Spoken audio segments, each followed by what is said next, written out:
E hoje nós temos o privilégio de estar aqui no nosso estúdio, o pastor Léo Prats, junto com a sua esposa Paula, e é o pastor das polêmicas das redes sociais aí, que quebra o pau com aquilo que ele não concorda. E hoje nós vamos estar aqui batendo um papo, conhecendo um pouco mais sobre ele, conhecendo sobre a história de vida dele, né? E nós vamos estar falando de religião, de política. E se você quiser fazer pergunta, faça pergunta. Se a gente souber responder, nós estaremos aqui respondendo. E já aproveitando, você que não é inscrito no nosso canal, se inscreva aí, compartilha aí com seus amigos, com seu pai, com a sua mãe, com os vizinhos, com o seu avô, com a sua avó, com seus filhos, seus netos, seus bisnetos.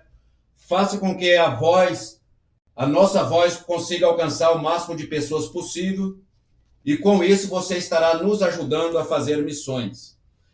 Primeiro eu quero que a Paula se apresente, que é a esposa do pastor Léo Prats.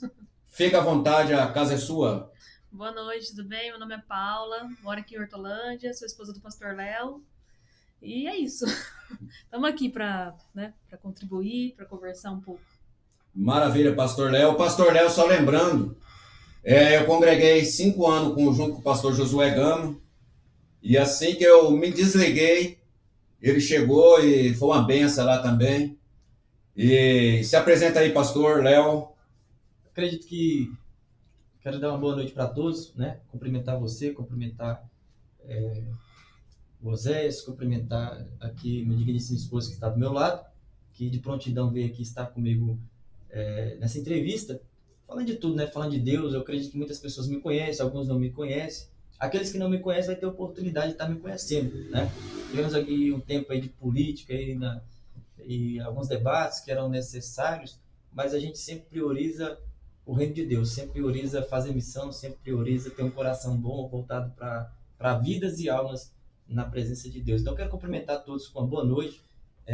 Qualquer pergunta que você tiver pode mandar para a gente vai tentar responder. Se não conseguir responder, pede ajuda dos universitários, mas isso aí. Vamos tocando o barco, né? Uma boa noite a todos. Maravilha, pastor Léo. Já a primeira pergunta que eu quero fazer, a gente conversando aqui em off, você disse que até os 17 anos atrás, você era uma pessoa muito tímida, né?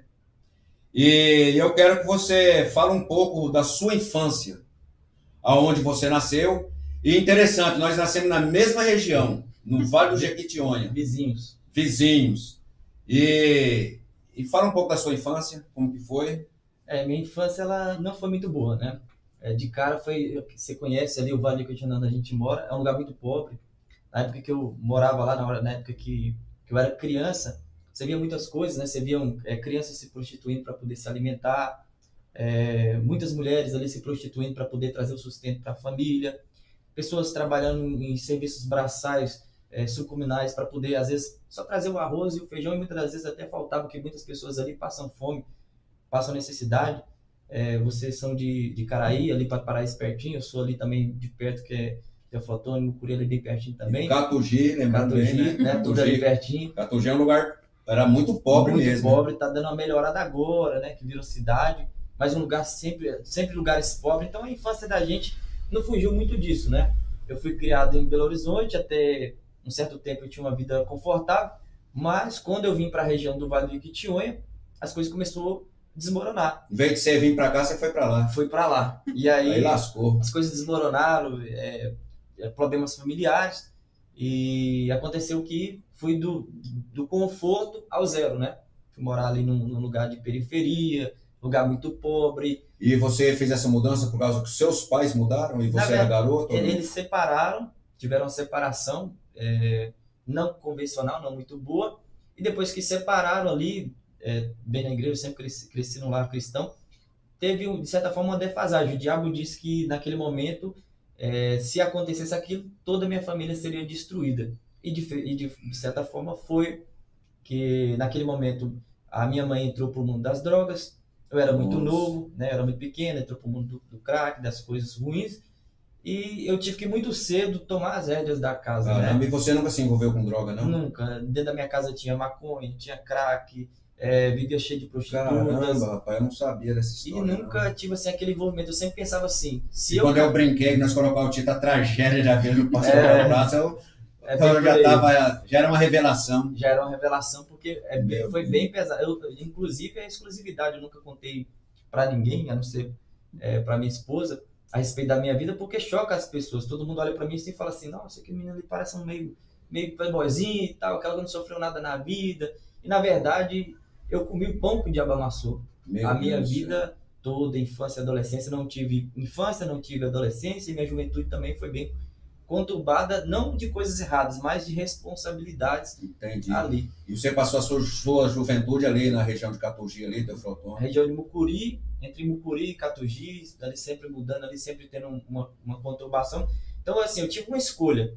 Naquele exato momento, eu poderia me entregar às coisas erradas para poder também aliviar a minha cabeça, para também não me sobrecarregar, ou tomar uma atitude naquele exato momento e dizer, não, eu tenho que ser o homem da casa, eu tenho que trabalhar, seja catando latinha, seja indo para o rio pescar, trazendo peixe, etc. Tal. Eu tinha 2 crianças, 2 irmãos pequenos, muito mais pequenos do que eu, que dependiam de mim. Então, ali com 12 anos de idade, eu já era o homem da casa, que tinha que trazer a comida para casa, que tinha que cuidar da mãe, que estava no estágio ali de overdose, e muitas das vezes ela estava também não só no estágio de overdose, mas às vezes descia espírito maligno nela, e a gente tinha que lidar com aquela situação ali mesmo criança. Então, assim, minha infância, digamos Muitas assim, vezes não sabia o que era droga e não sabia o que era demônio, não né? sabia o que era droga, não sabia o que era, sabia que estava conversando com uma pessoa estranha que não era ali a minha mãe. Mas já chegou épocas da gente ficar 2 anos sem água, sem luz dentro de casa, tendo que ir no rio tomar banho, tendo que ir no rio pescar para poder trazer o alimento. E até que eu tomei uma decisão. Quando eu cheguei com 13 anos, eu disse, acabou, não vou passar por isso mais. Então eu tinha que ir para a escola, eu tinha que chegar em casa, acender o fogão a lenha, tinha que fazer a comidinha para meus irmãos, aquela coisa. Eu falei, vou procurar um emprego. E com 13 anos de idade, eu entrei ali no posto bem conhecido ali no Vale do Quitinhã, que é o Alto Posto 4 Rodas, na BR-116. Entrei na faxina e ali que eu comecei a dar uma guinada ali na vida, né? Comecei a conseguir realmente trazer o alimento para casa, realmente trazer o sustento, e não era muita coisa não. Era o arroz e o feijão, e ao mesmo tempo que eu estava ali trabalhando para poder trazer o arroz e feijão, tinha que cuidar da minha mãe, tinha que cuidar dos meus irmãos, tinha que estudar. Então, assim, minha infância foi toda conturbada. A gente teve uma irmãzinha que morreu de fome ali naquela região. A gente velou ela com 9 meses de idade. Nossa. Minha mãe com um barrigão desse tamanho, também não comia direito, a menina já nasceu com problema, e com 9 meses Meu Deus. partiu. E o interessante é que nós era pentecostal até o tutano, e a gente velando a nossa irmãzinha em cima de uma máquina de costura, e a gente orando e glorificando a Deus, e o povo falando, pô, esse povo é louco, como é que pode glorificar a Deus numa situação dessa? Realmente, para quem não entende, né, o que é conhecer a Cristo se passa por louco mesmo. É verdade. Mas aí, prossiga, pastor. Eu abro um parênteses para dizer, né? A geração de antigamente, podia acontecer qualquer coisa, que eles não abandonavam Deus, não trocavam Deus por nada. Não era por causa que eu estava dentro da igreja, às vezes no culto ali, louvando a Deus no clube jovem, e ali com aquela calça de defunto, aquela calça maior, amarrada uma sacolinha do lado, com a blusa em cima, com aquele sapato sem meia, e chegava na igreja ali todo bagunçado, mas eu queria buscar a Deus, e eu era o primeiro a chegar na igreja, era o último a sair, chegava antes, alinhava os bancos, e eu lá louvando a Deus, eu olhava todo mundo bonitinho, depois saía para lanchar, e na minha cabeça eu pensava, Deus, quando eu chegar em casa não vai ter nenhum arroz e feijão para comer. Às vezes eu tinha que pegar banana verde ali, fazer uma sopa, fazer alguma coisa, para a gente poder comer. Meu pai, né, até os 10 anos eu fui criado com meu padrasto. Quando eu fiz 10 anos eu conheci o meu pai, né? Meu pai biológico. E quando eu conheci ele, com ele já veio um bônus. Eu conheci mais de 30 irmãos que já era filho dele, que eu também não conhecia. E então, assim, eu tive que tomar uma responsabilidade muito grande. Eu teve no posto de gasolina, eu comecei a trabalhar. Com 14 anos eu já virei frentista, ali já fui assalariado, comecei a ganhar um salário mínimo. E aí, fui entrando naquela responsabilidade. Ao mesmo tempo que eu crescia no trabalho, eu crescia na igreja, porque eu não abandonava a Cristo por nada. E por mais que as lutas sejassem difíceis, por mais que muitas das vezes a minha mãe sumia, às vezes você chegou a expulsar demônio da sua mãe várias vezes? Tinha que fazer muitas coisas, até na minha escola, muitas das vezes chegava, E Deus prova, aquele momento que você está crescendo, que você está aprendendo mais de Deus, Deus coloca teste na vida da gente, não tem como. E uma vez eu chego na minha escola, um jovem endemoniado, e ninguém conseguia abater esse jovem, ninguém conseguia segurar esse jovem. Menino magrinho, menor do que todo mundo, e ninguém conseguia. E aí, eu lembro como hoje, que foi a primeira vez que eu vi que valia a pena realmente dar um bom testemunho, e que valia realmente a pena orar e buscar a Deus, foi quando eu estava na minha sala fazendo prova, e o diretor chega na minha sala e fala: Léo, tem um jovem lá endemoniado. Disseram que toda vez que nós passamos, a gente passa para ir para a escola, você está lá dobrado o joelho orando. E realmente, era 2 horas de joelho, todo santo dia. E ele falou assim: se você realmente é um jovem de oração, vai lá e expulsa o demônio desse jovem. Eu falei: mas eu nunca expulsei demônio, nem sei como é que faz esse negócio? E não tinha noção de nada. E eu falei: meu Deus, mas eu não posso ser covarde, eu não posso, né, ter medo. Agora era a hora do nome do Senhor ser exaltado. né? E aí eu lembro como hoje eu entrei dentro ali da secretaria, na diretoria, eu estendi a minha mão e falei: a única coisa que eu sei é o que eu aprendi. Estendi a minha mão e falei: está repreendido em nome de Jesus. Ele caiu para trás ali naquele momento e todo mundo ficou apavorado. E aí eu tive uma ideia, que foi a primeira estratégia que Deus me deu no reino dele, para que eu pudesse trabalhar para ele, para ganhar almas. E eu falei: vou fazer um culto aqui na escola. Pode, diretor? Pode. Vou chamar meu pastor, juntei mais 3 meninos que achavam que tocava alguma coisa, mas eu que achava que tocava alguma coisa, e fomos fazer um culto ali na escola. E para resultado ali naquele momento, né, basicamente uma porcentagem gigantesca daquela escola aceitou Jesus, uns foram para Deus Amor, outros foram para a Assembleia, e as igrejas foram crescendo a juventude através desse trabalho que nós fizemos, mas nunca é fácil, né? Ali servir a Deus, estar na presença de Deus, a gente sempre é testado, a gente sempre está crescendo e muitas das vezes recuando, muitas das vezes nós estamos lá em cima, mas muitas das vezes nós estamos lá embaixo. Não existe super-herói para aquele que diz ser servo de Deus. Não existe ser um super-homem, porque uma hora você vai estar lá em cima e muitas vezes você vai olhar os que estão lá embaixo e vai dizer: pô, olha aí, é fracassado. Mas outra hora, Deus exalta aqueles que estão lá embaixo e coloca lá em cima. E aí você fica olhando: peraí, mas não era eu que estava lá em cima?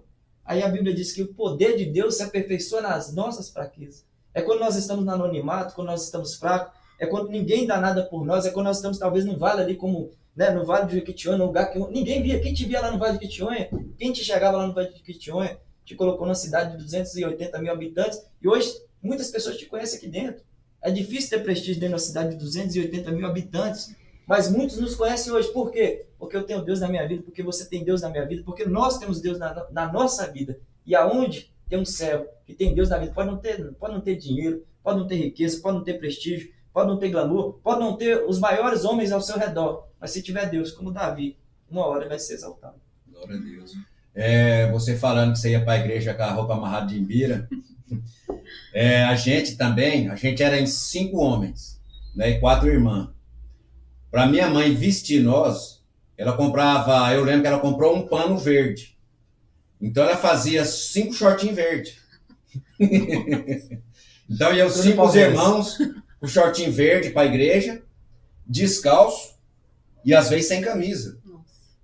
E a gente pegava aquela beira de asfalto quente ali na Rio Bahia para poder chegar em Padre Paraíso, que a gente morava entre Catugi e Padre Paraíso. A gente andava 6 léguas, se eu não me engano, da onde nós morava na roça em Padre Paraíso. Só que a gente chegava na igreja, a gente era tomado de um poder sobrenatural. Eu, com 5 anos de idade, eu fui batizado com o Espírito Santo. Nossa. A gente era usado no dom de língua, no dom de revelação, né? No dom de visão. E quando aquele shortinho rasgava, aí pegava um pano de outra cor, fazia um remendo por dentro, aí a gente já ia começando a ficar colorido com aquele shortinho. É verdade. Eu não passei por essa fase. Eu sempre fui criada na cidade, né? Então eu não passei por essa fase. Então, eu vendo as pessoas contar, é um pouco... Eu fico tentando imaginar, né? Como que foi difícil, como que é difícil para as pessoas, né? E graças a Deus eu não passei por isso, mas hoje eu tenho em mente, mesmo eu não tenho passado, mas ouvido tantas histórias em ajudar pessoas que hoje ainda passam por isso, né? Porque a gente, graças a Deus, vocês que vieram lá do Vale, hoje estão num nível melhor, mesmo, né? Bem do Vale mesmo, né? Estão num nível melhor. A gente não é rico, não é milionário, mas a gente tem pelo menos a sobrevivência. A gente sobrevive, tem um mínimo, né, que a gente precisa. Vida tranquila, né? Sim. Agora, ainda existe um povo, mesmo aqui dentro da cidade de Hortolândia, mesmo na região, mesmo lá no Vale do Jequitinhonha, ainda existe um povo que precisa, né? Então, é através da gente que a gente tem essa vontade de fazer missão mesmo, de ajudar o pessoal. A gente já tem ajudado muito aqui dentro da cidade, né? Mas em poder expandir isso aí e ajudar o máximo de pessoas possível. Porque é difícil pra mim, que não vivi isso, ouvir isso. Então, corta no meu coração. Eu falo, cara, eu achei que eu tinha pouco, mas tem gente que tem muito menos, né? É verdade. Então, aí você acaba falando, não, eu vivi bem, eu vivi tranquilo, e agora eu quero ajudar pessoas que realmente precisam. Eu acho que isso, né? A gente que é E cristão, você né? veio de Londrina, com quantos anos você tinha? Eu tinha 8 meses. 8 8 meses. meses de Então vida. você não lembra nada mesmo. Não, nada. Eu só ia mesmo pra viajar. Lembro das viagens, né? Ia viajar, 6 horinhas de viagem. Chegava lá, tinha minha avó, tinha meu avô, tinha todo mundo. Meus pais vieram de uma família muito pobre, né? Eles vieram de uma dificuldade muito grande. Mas, graças a Deus, a partir do meu pai ali, a gente não passou necessidade a esse ponto, né? Já passamos dificuldade, mas não tanto a esse ponto da extrema pobreza, né? Então, graças a Deus eu não passei. Mas eu lembro muito pouco do Paraná. Mais aqui em Hortolândia mesmo. Meu Deus. E aí, você largou, saiu de lá no Vale, você veio direto para Hortolândia ou para outra cidade, ou São Paulo, algum lugar? Na verdade, eu passei por vários lugares, né? Eu cheguei a morar em Esmeraldas. Eu lembro como hoje lá, eu fui para Esmeraldas, chegou um tempo que já não dava mais para lidar ali com toda aquela situação, eu tinha que sair de lá. E eu falei, eu pedi demissão do meu emprego, eu já estava trabalhando há alguns anos, e fui morar num lugar chamado Esmeraldas, trabalho de caseiro. Eu acho que ali. a gente passou em Esmeralda. Esmeraldinha ali perto de Contagem, Nova Contagem, Novo Retiro. Ah, tá. Na verdade, eu fiquei hospedado em Esmeralda. Esmeralda, ele tem 7 lagoas. E aí eu fui trabalhar numa chácara de caseiro justamente para deixar ali minha mãe um pouco mais afastada. Esmeralda indo daqui para lá, fica antes de Ribeirão das Neves. Isso mesmo. E aí para dar também um conforto melhor para minha família, ele tinha a casa, eu trabalhava. Só que as coisas ficou mais difíceis para adorar a Deus, porque aí era quase 7 quilômetros de distância para ir para a igreja, e era uma igreja que eu não conhecia, era uma cultura diferente. Eu criado no tradicionalismo lá do interior, mas no tradicionalismo pentecostal. E eu chego ali no Amarílis, ali naquela região, era uma igreja mais liberal, mas também tinha o poder de Deus. Eu andava 7 quilômetros para ir naquela igreja.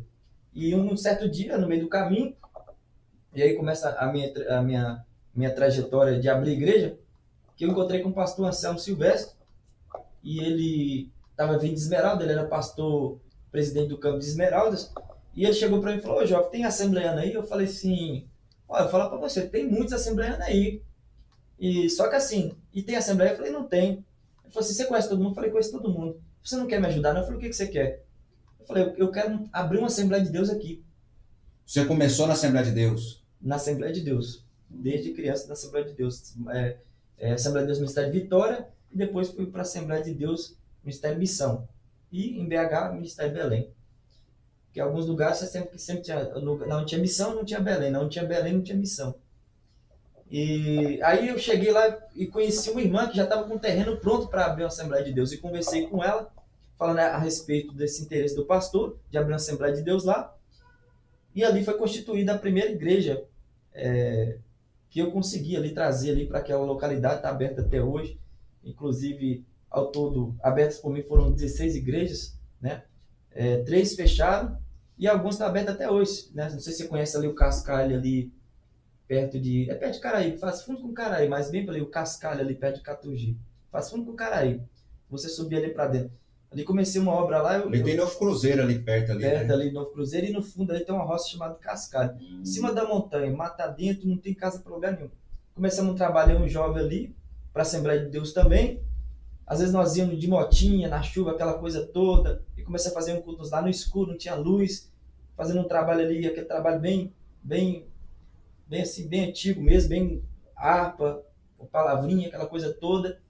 E de repente, hoje lá tem uma igreja formada, foi formada do zero, constituiu uma igreja ali. E em vários lugares que eu passei, não fiquei só num lugar, né? Não foi só em Catugi, morei em Setubinha, morei em Nova Serrana. E em vários lugares que eu fui passando, ali Deus tinha um trabalho, tinha um projeto a se firmar. Porque eu sou fundamentado, e muitas pessoas não entendem, e outras pessoas são julgadas, eu deixo essa palavra para elas aqui, que as pessoas entendem que ser servo de Deus, que ser realmente fiel a Deus, é você fornar dentro de uma igreja e ficar ali 40, 50 anos dentro dela. Eu não vejo dessa forma, porque às vezes Deus quer te levar para tantos lugares, Deus tem obras em vários lugares, e Deus dá ordenanças para o ser humano. Na verdade, uma pessoa que entra na igreja, fica sentado no banco e faz aquele ritual de ir para a igreja e voltar, ele não é servo, porque ele não serve. Não serve, ele fica simplesmente naquela vidinha acomodada dela. E muitas das vezes nós que vamos fazer, né, vamos atrás, e não é dizer, digamos assim, eu quero ir ali fazer uma obra do meu querer, não. É ouvir a voz de Deus. Então, ouvir a ordenança de Deus. Então, deixa essa palavra para muitos que criticam essas pessoas que vão atrás, que fazem, que ouvem a voz de Deus e executam o que ele pede. E cada vez que eu executei a obra de Deus e saí de algum lugar e fui para algum lugar, foram milhares de almas que foram salvas por Senhor Jesus. E não me arrependo em nenhum momento de ter ouvido a voz de Deus, porque tinha pessoas no mundo das drogas que foram convertidas, porque tinha prostitutas no mundo da prostituição que foram salvas, porque tinha pessoas com a família destruída que a sua vida foi reestruturada. Então, meu amigo, se Deus coloca algo no teu coração, independente com a multidão, com os hipócritas, os fariseus, com os sacerdotes, quem for, que for adiante, faça como Neemias, eu estou diante de uma obra, de modo que não poderei descer.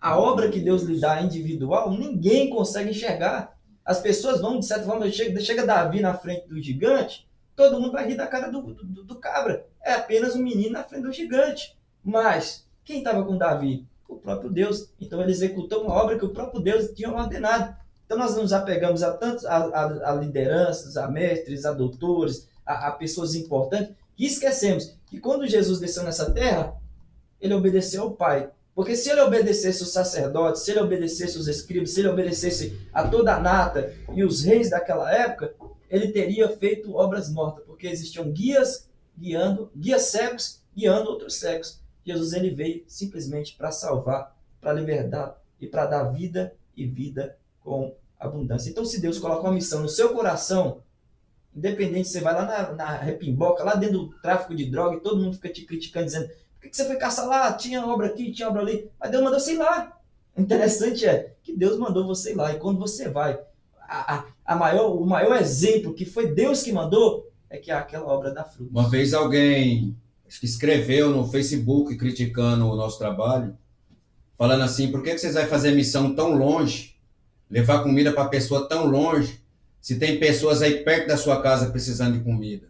A minha resposta foi: cuida dessas pessoas que estão perto e deixa a gente cuidar das pessoas que estão longe. O propósito que Deus colocou no coração. Propósito individual, né? E as pessoas que falam isso não ajudam nem perto nem longe. Sim. É isso que é duro, né? Que é mais triste. Mas sempre vai ter as perseguições, as críticas, né? E principalmente quem está falando, de quem está fazendo. Uma pergunta que eu sei que se eu estivesse ouvindo, eu ia ter que fazer aqui. Aproveitando, você que está aí assistindo nós ao vivo, se quiser fazer pergunta, fica à vontade. E a sua mãe? O que fim teve a sua mãe? Então, quando eu fui para Esmeraldas, teve todo aquele processo de libertação, abstinência, todo aquele processo ali, eu trabalhando, capinando, roçando ali com meus irmãos, aquela coisa toda. Lutamos muito mesmo, né? Tive apoio de algumas pessoas que realmente, que esse momento, igual nós estávamos conversando antes aqui em off, que é aquele negócio do julgamento. Porque quando uma pessoa ela vem do mundo das drogas, da prostituição, ou do homossexualismo, ou de qualquer área que seja bem abrangente dentro da sociedade, o que a igreja secular de hoje faz é simplesmente apontar o dedo para aquela pessoa e achar que ela nunca mais será uma pessoa normal, que ela nunca mais terá uma vida social normal. Ou seja, o cara que era ladrão lá fora, que era bandido, que roubava tudo, vai ter sempre a desconfiança das pessoas ali dentro da igreja que ele vai roubar alguma coisa ali. A qualquer momento ele vai ter uma recaída. Daquela pessoa que era prostituta, que a qualquer momento vai cair na prostituição. E quando a Bíblia diz que Deus ele apaga os nossos pecados, que Deus ele nos lava pelo o sangue do Cordeiro, e nós temos essa pré-julgação dentro da igreja, nós acabamos sendo mais hipócritas do que os hipócritas daquela época. Tudo se faz novo, né? Tudo se faz novo. Então teve essa passatória, de certa forma, dos julgadores que vinham condenando, que sempre tinha aquela coisa. E tivemos uma luta de muitos anos até ela ser liberta. E para honra e glória do Senhor Jesus, né? E ela foi liberta. Foi liberta. Internou na clínica. Não chegou a internar na clínica, foi liberta 100% pelo Espírito Santo de Deus. Né? Como eu tenho muitos testemunhos de eu chegar dentro da igreja e um diácono, desde 96, eu tenho orgulho de dizer, hoje ele é diácono na Assembleia de Deus, e estava desviado praticamente, afastado, porque fumava um cigarrinho e não conseguia largar o vício. Foi batizado em 96 e o cara não conseguia largar o vício. Eu falei assim, em nome do Senhor Jesus, eu vou lançar uma palavra sobre você, se não for pela tua fé. Daqui 30 dias eu quero ser tocando dentro da igreja. Ele falou, pastor, você está doido? Mas eu estou fumando cigarrinho, não estou liberto. Mas dentro de 30 dias você vai estar liberto. E dentro de 30 dias, pelaquela palavra, ele foi liberto e nunca mais voltou para os vícios, entendeu? Então eu acredito nesse ministério, que quando eu assumi, né, algumas igrejas, até para a Assembleia de Deus. Isso aconteceu com o missionário Oséias fumando, e o pastor Josué viu ele tocando teclado, falou, não, vamos para a minha igreja. Ah, pastor, mas eu não posso, porque eu fumo, eu sou amigado, de vez em quando eu tomo umas cajibrinas ainda, não sou casado, nem nada. O pastor Josué falou, não, você não pode tocar em outras igrejas, mas na minha você pode. Comprou a briga por ele. E aí o Oséias foi, com 5 anos, aí nasceu o projeto, tudo. Então o pastor Josué também tem um dedo nesse projeto Missões Evódia no Sertão, que acreditou no improvável. É uma oportunidade, né? Exatamente. Comprou a briga por ele. Então, assim, tem aquela coisa. Eu acredito que o pastor em si, independente de achismo, de quem acha ou quem não acha, quem consagrou, quem não consagrou, para onde foi, etc. e tal, nós sabemos que tem pessoas que são chamadas. E elas não são chamadas simplesmente por igreja. Elas são chamadas dentro do ventre da sua mãe. Então, se Deus vê que você tem um ministério de ser pastor, independente do que a sociedade pensa, você vai ser, pronto, acabou. E isso é o que denota? O pastor ele é dotado de uma força descomunal para defender, para ser escudo na frente. Então, o pastor, ali, igual na vida dele, teve que ser, na verdade, um escudo, porque tem certeza que a pessoa falou, mas você está deixando o cara aí tocando, o cara está fumando, tá bebendo umas biritas, está fazendo tudo isso aí, e quem segurou no peito? Então, a mesma coisa. Então, ele tinha que segurar toda essa barra. E ela foi liberta pelo Espírito Santo de Deus, foi transformada pelo Espírito Santo de Deus, nunca mais teve recaída, casou na igreja, tive a oportunidade de ser pastor da minha família, pastor da minha mãe, no Vale de Quitionha, tive a oportunidade de praticamente pastorear o meu padrasto, fazer formação de obreiro, até ele assumir uma igreja.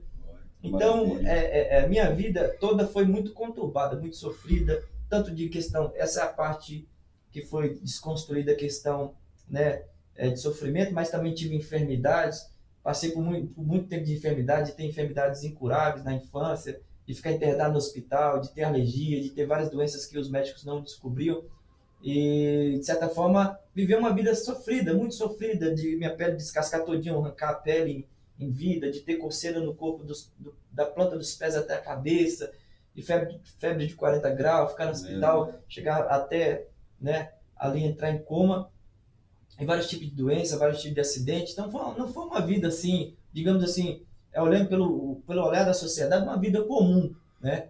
Foi uma vida bem sofrida, bem perseguida, bem trabalhada pelo inimigo ali para tentar destruir. Mas eu louvo a Deus uma coisa, e eu sempre estava falando esses dias atrás, estava falando com minha esposa, que o crente, ele não é dotado simplesmente de perfeição. Ele não é dotado simplesmente de ter um peito forte e dizer assim, pô, eu vivi 40 anos dentro da igreja e nunca errei. Ou eu nasci no berço evangélico. Mas também eu te digo, você viveu 40 anos dentro da igreja e nunca errou, mas também nunca fez nada na vida, né? E eu digo para você, a vida do cristão é dotada de persistência. Verdade. Você falando da oportunidade da pessoa que fuma e tal, eu tenho uma visão, e eu cheguei a ajudar a dirigir uma igreja, e é uma visão que principalmente os assembleianos não aceitam.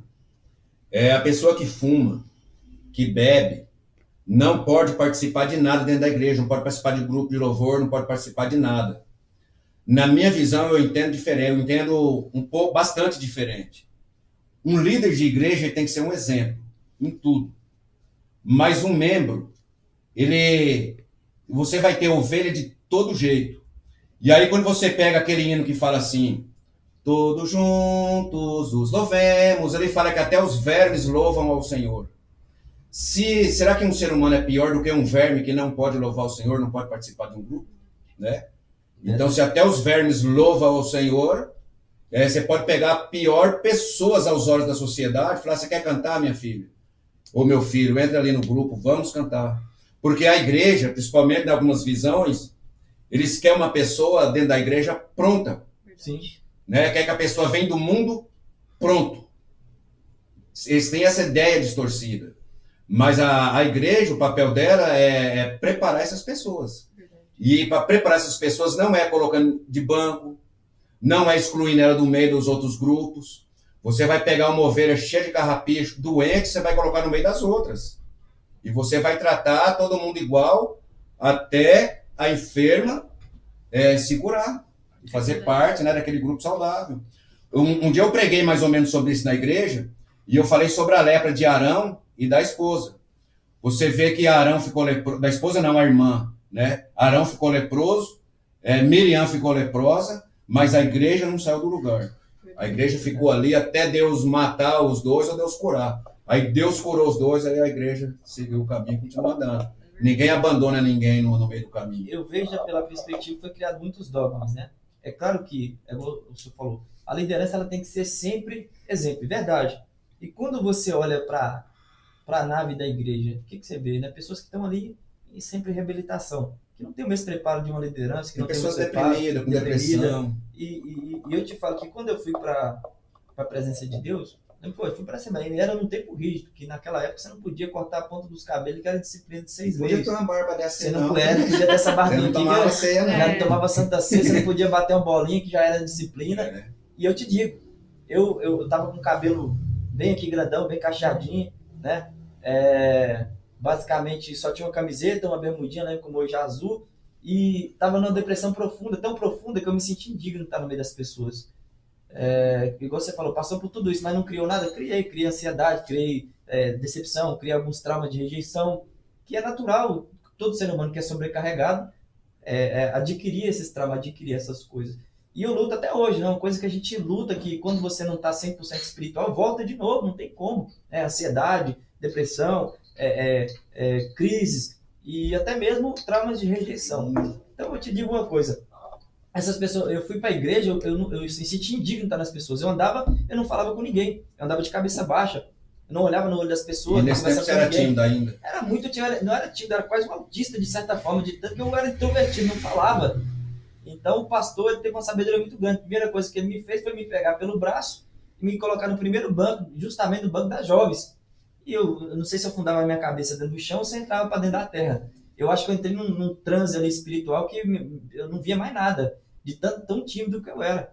E aí ele começou a remanejar. Léo, eu tô precisando que você vai... E eu nunca soube dizer não para trabalho da igreja. Então, Léo, eu tô precisando que você capine meu quintal. Chegava lá e preparava o almoço e falava, vem almoçar aqui conosco. Eu não tinha um comportamento social normal. Eu não lidava muito bem com sentar na mesa, né? Também não tinha. Eu tinha um comportamento totalmente bicho do mato. E aí ele começou, Léo, quero que você fique na porta. Eu falei, pastor, mas eu nem falo direito, você quer que eu fique na porta? Não, eu quero que você fique na porta, eu quero que você cumprimenta todo mundo com a paz do Senhor e com um sorriso. Eu falei, aí que você tá querendo demais, nem até hoje eu tenho dificuldade de sorrir. E você quer que eu fique sorrindo, abrindo as canjicas para todo mundo? Né? De maneira nenhuma. Não, eu quero que você fique na porta e cumprimenta todo mundo com um sorriso. E aí foi uma das grandes dificuldades que eu tive, que era lidar com as pessoas, comunicar com as pessoas. E eu pensava, Deus, o Senhor não tem nada para mim, porque como que eu vou ser... Minha memória era terrível, eu colocava um copo aqui, virava o rosto, já olhava aqui e não conseguia gravar nada. Tímido, que eu não conseguia falar. Nesse tempo alguém falava para você que você seria pregador do evangelho? Dizia que eu ia ser pastor. Já dizia, todo mundo dizia. Eu ia para o meu trabalho, me chamava de pastorzinho. Ninguém sabia que eu era evangélico porque eu não falava. Não conversava com ninguém. Mas, e aí, pastorzinho? Eu ia abastecer um carro, o cara nem me conhecia, vindo aqui de São Paulo, Paraná. Você parece ser pastor, cara. Uma criança. Eu ia para a escola, e aí, pastorzinho? Você é pastorzinho, né? Pastorzinho de meia tigela ou pastorzinho? Até na brincadeira. E às vezes eu apelava, às vezes não apelava. E um dia minha mãe virou para mim e falou assim, Léo, por que você apela? Todo mundo está profetizando na sua vida, e quem sabe um dia você vai ser um pastor, e quem sabe um dia você vai ganhar muitas almas para o reino de Deus.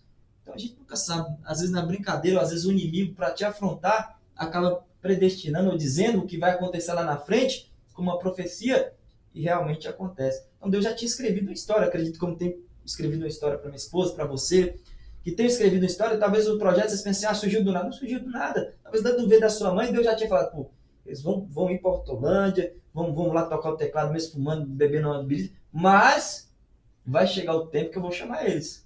E já está marcado. Aí o negócio vai acontecer, não vai, né? Vai ter momentos de tal, mas vai chegar a hora que o negócio vai desandar tanto que quando eles assustarem que não, nem vai perceber como aconteceu, vai pensar que foi um boom. Mas na verdade, já estava tudo nos planos de Deus. Então assim, fui galgando caminhos. Aí eu sentei uma vez no grupo de jovens, e o líder colocava a gente 2 horas para orar antes de ensaiar, e depois que ensaiava trazia uma palavra. Quando ele trouxe a palavra, a primeira palavra que ele leu era: os tímidos não herdarão o reino de Deus. Eita. Quando ele leu essa palavra, eu falei: Deus, eu não quero fazer nada, eu quero ficar o resto da vida aqui sentado no banquinho, tá bom demais. Quando ele leu essa palavra, eu falei, não, mas eu quero ir para o céu. Então, se o time não é da reino de Deus, agora eu não quero fazer só uma coisa, não. Eu quero fazer tudo que tiver pela frente. E eu desencadeei isso, comecei a orar a Deus. Falei, eu quero tocar violão, eu quero cantar, eu quero pregar, eu quero ministrar, eu quero ganhar alma, eu quero fazer o que tiver de fazer, eu quero fazer. Então, tudo que teve assim de ministério dentro da igreja, eu fui passando, professor de escola dominical, e fui galgando caminho, fui perdendo a timidez, e hoje virei esse tagarela, vocês conhecem aqui, comunicativo. Só pegando a carona aí nos times no Herdarão, o Reino de Deus, essa palavra deixou eu perturbado uma época, da minha timidez também. Só que quando a Bíblia ela fala dos tímidos, ela não está falando dessa timidez que eu e você tinha. Sim. Né? Em outras traduções da Bíblia está escrito covarde. O covarde não herdará o reino dos céus. Né? E não se lança. Isso. Mas eu também cheguei a acreditar igual o pastor. Falei, meu Deus, então eu já estou no inferno faz tempo, porque eu não tinha...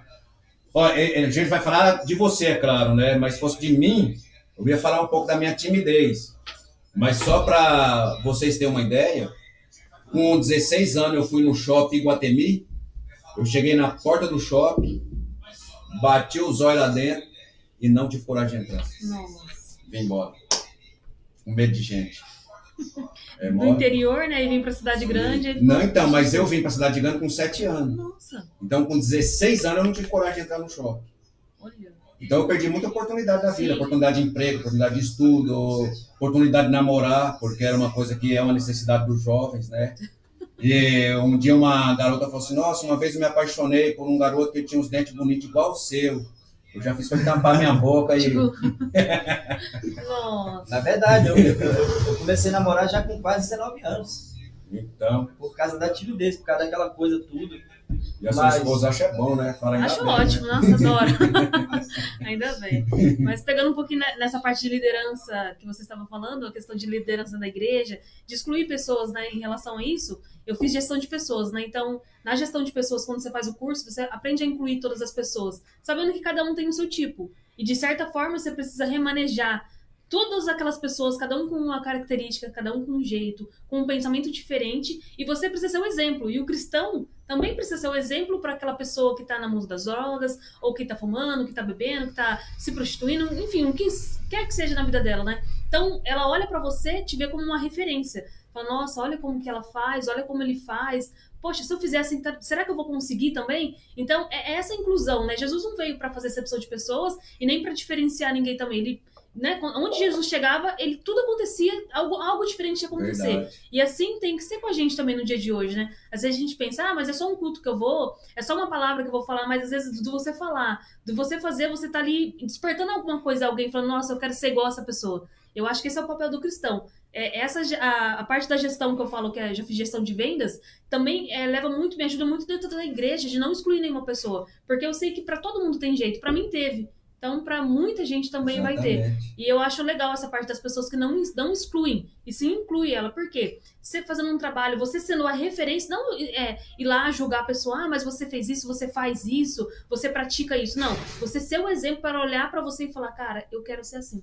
Então, esse é o papel do cristão hoje que eu vejo dentro das igrejas, que precisariam ser, mas não é. Isso é a maioria. E você falando isso me fez lembrar de uma frase que o pastor Davi Farias, uma época, ele deu aula para a gente, de teologia, e ele falou uma frase que eu gravei e peguei para mim. Inclusive, um abraço para o pastor Davi Farias, se ele estiver aí assistindo a gente. Ele falou que liderar pessoas é liderar sentimentos. Né? Então, tá aquele monte de gente, igual você falou, cada um com seus problemas, e você tem que saber administrar cada um com os seus problemas. Né? E aí, pastor, e a sua mãe, ela é viva? Você tem ela ainda? Inclusive, ela tá chegando essa semana né? aqui. Talvez até final de semana ela tá aí pro casamento, né? Vai vir lá do Vale. E seus irmãos? Meus irmãos, de parte de mãe, são convertidos. A maioria de parte de pai são convertidos. Não se envolveram com drogas? Nenhum, porque eu fiquei naquela frente, né? Defendendo eles, graças a Deus. E graças a Deus, assim, foi uma luta muito grande. Então, foi uma coisa muito interessante que nesse contexto eu aprendi a não condenar também as pessoas, porque eu sei como que o processo da decadência humana acontece. Eu sei como é que as pessoas, elas tomam os seus caminhos e acabam não conseguindo mais voltar, né? E se não tiver ninguém que estenda a mão, que lute por ela, que esteja ali do lado delas, infelizmente elas vão continuar pro resto da vida nas drogas, pro resto da vida na perdição. Se você for olhar o apóstolo Paulo, ele era um apóstolo diferenciado. Porque não você chegava e falava, ó, Jesus te salva. A pessoa que estava morrendo de fome. Não, a Bíblia vai relatar que ele levava um cobertorzinho, ele levava uma comidinha, né? Ele buscava mantimento, ele se preocupava com a ação social também, né? Porque, segundo a Bíblia, a verdadeira religião está nos órfãos, nas viúvas, não deixar desamparados, né? Às vezes a gente se pega tanto nesse negócio de estar dentro do templo ali, disputando cargo, quem é o melhor pastor de Hortolândia, quem é o melhor presbítero dentro da igreja. Buscando sentir arrepio, né? Só pra gente. Sim, só pra gente, aquela coisa toda. É gostoso sentar dentro da igreja e pular. Mas eu acredito no evangelho, né? Que não te derruba só para você cair ali no chão e ficar rodando no chão e falando mistério. Não tem sentido isso. Que sentido tem você ficar caindo dentro da igreja? Eu acredito no evangelho que você cai sim no poder. Mas quando você levanta, existe um projeto, uma obra de Deus maior que você venha fazer, independente se você faça ele, pare daqui e fique um ano sem fazer, mas depois você volta de novo. Esse é o verdadeiro avivamento. Se for olhar Elias, ele não simplesmente comeu aquela comida e foi andando pro resto da vida, não. Ele teve que comer várias para poder se alimentar, para chegar ao auge de poder ter uma consistência para enfrentar batalhas maiores. E assim somos nós, cristãos. Tem gente que acha que olha a pessoa perfeitinha lá na frente da igreja, mas mal sabe ele as provas que passa aquela pessoa passa dentro de casa.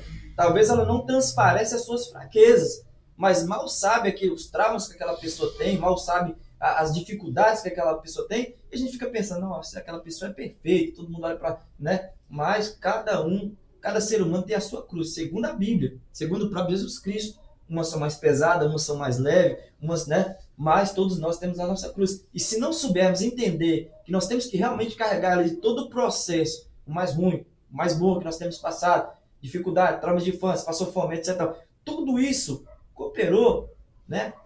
Para o bem, cooperou para as coisas de Deus, a gente simplesmente vai dizer, Deus, o Senhor não existe. Mas entender que o sofrimento, que a fraqueza e tudo isso, a dor e todas as lamentações que nós passamos nessa terra é apenas como se diz, um transformar da nossa vida, do nosso caráter, moldar o nosso caráter verdadeiro cristão, a gente nunca vai entender o Evangelho de Cristo, né?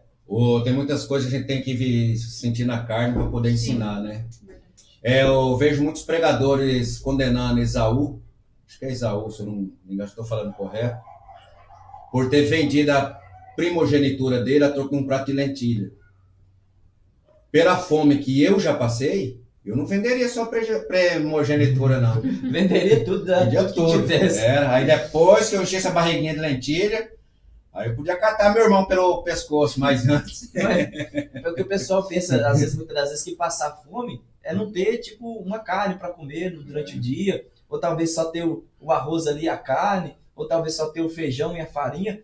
Não, né? Quem já passou fome de verdade sabe o que? Passar semana sem ter nada para comer. E olhar para a lata ali e falar, poxa vida, e quem tem filho, no caso eu tinha irmãos, e olhar e falar, meu Deus, o que eu vou dar para essas crianças, né? Eu tive uma história parecida com o Esaú. Quando eu era pequeno, eu bati um estilingue, eu tinha acho que uns 5 anos de idade, ou 6, e eu não comia macarrão de jeito nenhum. Né? Porque a minha mãe fazia macarrão diferente dos que macarrão daqui. Minha mãe pegava 1 quilo de macarrão, colocava num tacho de água desse tamanho, enchia de água e tacava sal em cima, e aqueles macarrão ficavam boiando, né? A gente tinha que ir aquele ali. Pescar, acertou. A água era para render, né? E eu saí com meu bornalzinho para caçar passarinho. Eu nunca matei um passarinho, acredita? Eu nunca consegui, meus irmãos eram bons. E eu andei para aquela mata e fui, e andando, aí deu fome. E não tinha matado, se tivesse matado, tinha comido o passarinho cru mesmo. Deu fome, eu vim andando e não saía daquela mata nunca mais. Aí vim andando e comecei a dar fome, eu fiquei desesperado. Eu lembro do desespero daquela fome até hoje, rapaz. Nossa. E quando eu cheguei em casa, falei, mãe, eu quero comer, mãe, o que é que tem para comer? Macarrão. E eu não comia macarrão de jeito nenhum. Nossa. Mãe, põe macarrão aí que eu quero comer macarrão. E ela encheu um prato de macarrão, eu fui lá e peguei uma pratada de farinha e fiz aquelas farofão de macarrão. A fome não é brincadeira. É difícil, teve vezes que eu, não só pela fome, né, pelas coisas que passavam, eu morava de frente do campo de futebol, tinha uma arquibancadazinha, e eu saía por lá de fora, muitas vezes, sem saber para onde minha mãe estava, porque muitas vezes ela sumia, ficava fora algum tempo, depois aparecia de novo. E eu fui para frente do campo, assim, deitei ali naquele banco, olhei para as estrelas e comecei a chorar, desesperado. Falei, Deus, onde o Senhor está? Aonde o Senhor está? Porque diante disso tudo, se eu fosse uma pessoa errada, se eu contaminasse, mas eu estou aqui me resguardando, vai lá dentro de casa, tem droga, fica cheio de prostituta, tem tudo à minha volta, meus amigos fumam droga, faz tudo de errado, eu poderia estar nas baladas, eu poderia estar descabeceando a minha cabeça, fazendo qualquer... E onde o Senhor está? Eu estou aqui sempre fiel, vou para a igreja, busco, eu sou o único evangelho da minha casa, só eu buscando o Você Senhor. foi um cara escolhido no ventre da sua mãe. Entendeu? Então, assim, eu pensava assim, meu Deus, aonde o Senhor está? E pensava mesmo com Deus e perguntava, porque eu não aceitava tudo aquilo. E hoje eu entendo, porque eu passei por provas tão grandes na minha vida, que se eu não tivesse cauterizado, né, meu coração em muitas coisas, se eu não tivesse aprendido e me estruturado, eu teria talvez até morrido, porque muitas pessoas têm morrido por muito pouco, né? Então, se eu não tivesse... chegou um tempo que eu fui para o Vale do Jequitinhonha e fiquei um bom tempo lá, pastoreando, e assumi a igreja sozinho lá, na Assembleia de Deus Missão. E eu te confesso que foi uma prova muito grande, que Deus me testou grandemente. Só que Deus também honrou grandemente naquele momento, e eu tive que ter ali uma consistência muito grande, que naquele momento, entre 2 a 3 meses, mais de 40 almas aceitaram Jesus, né? E muitas vidas foram transformadas. E eu pensei assim, aí eu olhei para trás naquele exato momento, olhei para o céu, eu estava no monte fazendo uma campanha, eu olhei para o céu e falei, Deus, eu sei que valeu a pena tudo isso que eu passei. Glória a Deus. Né? Então vai chegar um momento, talvez você que está passando aí, a aprovação que você está passando, a luta que você está passando, a humilhação que você está passando, vai chegar um tempo lá na frente, né? Pessoas que têm